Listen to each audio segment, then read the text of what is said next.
শেখ, আমি রাগের মাথায় মাকে থাপ্পড় দিয়ে ফেলেছি, এখন আমি কি করতে পারি? আল্লাহ আল্লাহ। প্রিয় ভাই, কি বলবো আপনাকে? আল্লাহ রাব্বুল আমিন কোরআনুল কারীমের মধ্যে বলেছেন, ওয়াকাদা রাব্বুকা আল্লা তা'বুদু ইল্লা ইয়াহ ওয়া বিল ওয়ালিদাইনি ইহসানা। আল্লাহর ইবাদতের পরে সবচেয়ে বড় আপনার ইবাদত পাওয়ার হকদার, সবচেয়ে বড় কথা শোনার জিম্মাদার, যার কথা আপনাকে শুনতে হবে, তিনি হচ্ছেন আপনার পিতামাতা। আল্লাহ বলছেন, ওয়ালা তাকুল্লাহুমা উফফিউ ওয়ালা তানহারহুমা ওয়া কুল্লাহুমা কাওলান কারীমা। উফ শব্দ বলো না, এহকার দিয়ে কথা বলো না।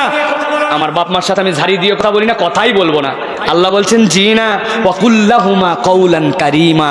চুপ করে থাকবি হবে না, বাপ মায়ের সাথে সুন্দর করে কথা বল। তাবেঈদের মধ্যে থেকে আসি ইবনে শিরিন থেকে সম্ভবত একজন মক্কায় এসে বলতেছে, আমি কি আমার মায়ের হক আদায় করতে পেরেছি? কি করছো মায়ের?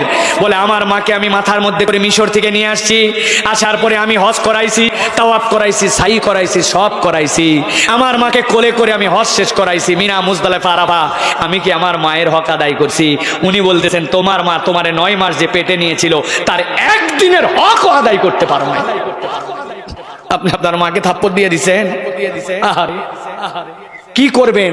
বাঁচা তো লাগবে, জাহান্নাম থেকে বাঁচা লাগবে। জড়ায় ধরেন পা, বেঁচে থাকলে তার কাছে যাই ক্ষমা চান।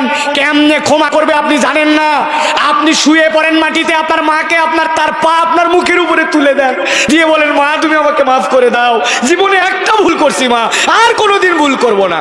কেবল এইটুকুই নয়, কোরআন বলতেছে কেউ যদি প্রকাশ্য ভুল করে তাহলে আল্লাহর কাছে তওবার পরে তাকে প্রকাশ্য কিছু নেক আমলে আপনাকে প্রমাণ দিতে হবে।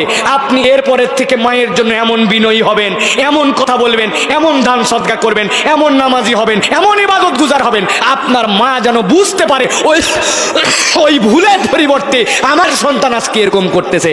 তবে যদি আল্লাহ মাফ করে।